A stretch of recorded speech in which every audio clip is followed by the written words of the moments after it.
According to information from Ukrainian sources on the front, Russian attack helicopter groups are using new methods to counter Ukrainian targeting radars. The Ka-52 and Mi-35 helicopters are equipped with directional pods aimed at a guidance radar.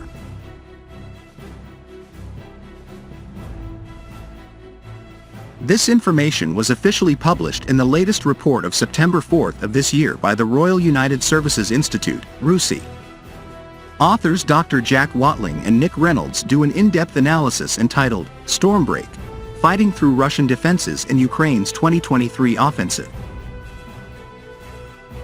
The report elucidates with increased precision the electronic warfare (EU) techniques employed by the Russian Air Force against Ukrainian establishments.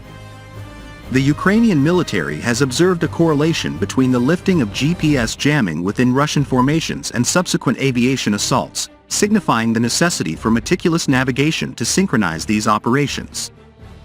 This is particularly pertinent as both militaries are utilizing similar platforms, a fact underscored by the report's authors. The use of Russian helicopters currently occurs very close to the front line. This, the report says, is one of the problems for Russian aviation. The reason? The closer the helicopters are to the front, the closer to the front are the ground headquarters and points for their refueling or arming. In this way, they points come within the range of Ukrainian artillery and become vulnerable.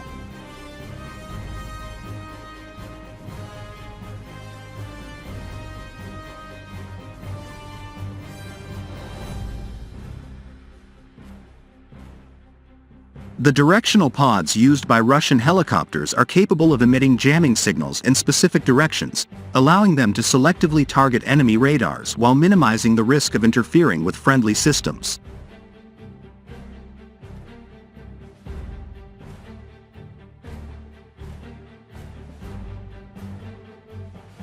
These pods use advanced electronic scanning techniques to identify and locate enemy radar emissions. Once a radar signal is detected, the capsule's jamming system can quickly analyze its frequency, modulation, and other characteristics to generate an appropriate jamming response.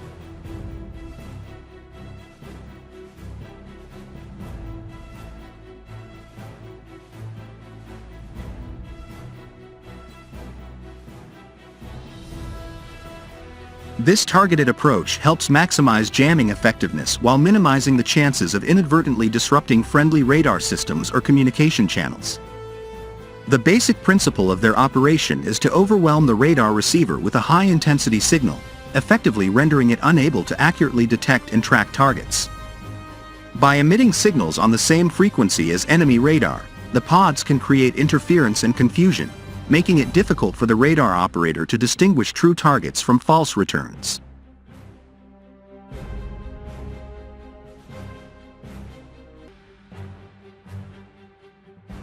In addition to jamming, Russian radar homing pods can use other electronic warfare techniques to fool enemy radars. For example, they can emit false radar signals, known as decoys or false targets, to confuse enemy radar tracking algorithms. By simulating the presence of multiple targets or generating a phantom echo, these pods can create a chaotic radar environment, making it challenging for the enemy to accurately identify and engage real targets.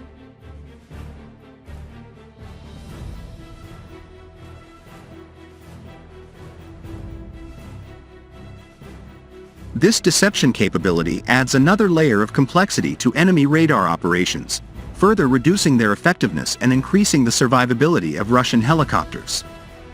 In addition, the Russian EU guidance pods used by Ka-52 and Mi-35 helicopters are designed to be highly adaptable and upgradable. These may include advanced signal processing algorithms and frequency hopping techniques to counter evolving enemy radar technologies.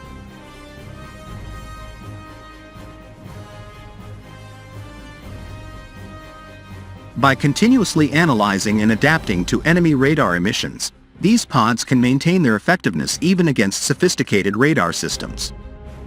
The ability to upgrade the pods with new software and hardware ensures they remain a powerful electronic warfare tool capable of countering emerging threats on the modern battlefield.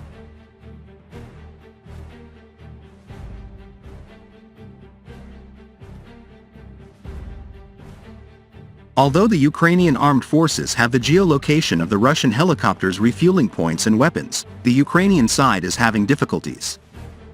The Royal United Services Institute, RUSI, articulates a complex predicament, stating that the dearth of tactical air defenses within the Ukrainian arsenal, combined with the persistently low altitudes maintained by these assets, and the fleeting window of time during which they are operational, collectively contribute to the formidable challenge of countering an aggressive aviation assault.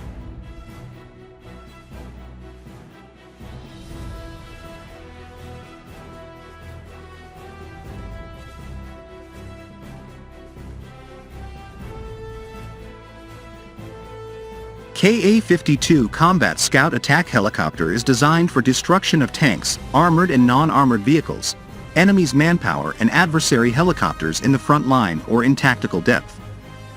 The helicopter provides transfer of target reconnaissance, target distribution and target designation data to interacted helicopters and command posts of ground forces.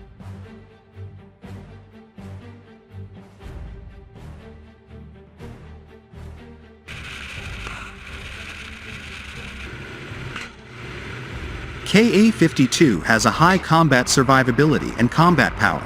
It can be operated round the clock. It has a wide range of aerial weapons and it is the only helicopter in the world that is equipped with the ejection and shock absorbing system.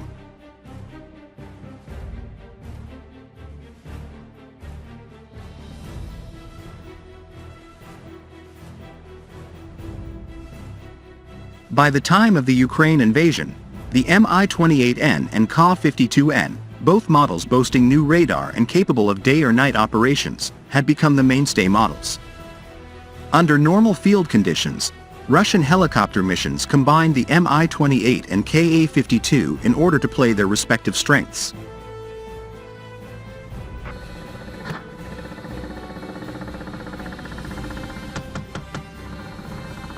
The better armored Mi-28N leads the duo in the armed reconnaissance role, while the Ka-52N backs it up with wider battlefield coverage and provides escort for accompanying Ka-60 transport helicopters. In itself, the Ka-52 is quieter than its contemporaries because each of its contrarotating rotors dampens the other's noise.